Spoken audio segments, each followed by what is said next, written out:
Tonight we are learning more about the historic house that caught fire last week in Portsmouth.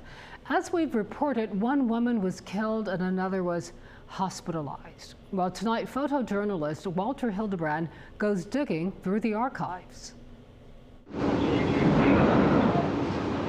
When fire struck the historic Maupin House last week, Portsmouth lost a piece of its history. I was horrified. It's just such a historically important building. It was architecturally fascinating. There were so many important historical documents stored there. The human loss is absolutely tragic. Greg Etroff is the curator of the local history and genealogy room at the Portsmouth Public Library, and he can tell you anything you want to know about Old Town Portsmouth and the Maupin's place in history. The house dates back to the 19th century, and the Maupin family lived there since 1902. They'd been residents of Portsmouth long before then, very prominent ones.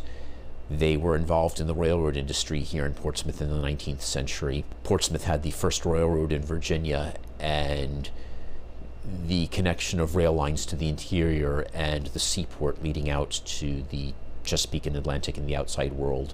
The house also contained many historical documents. I'm told that there was a letter from Thomas Jefferson to the Maupin family. They were connected to a lot of prominent families, particularly in Tidewater, Virginia. And if you remember that old Confederate monument that stood at the corner of High and Court Street, the Maupins were among those who raised funds for the construction of the old Confederate monument that used to stand in front of the courthouse.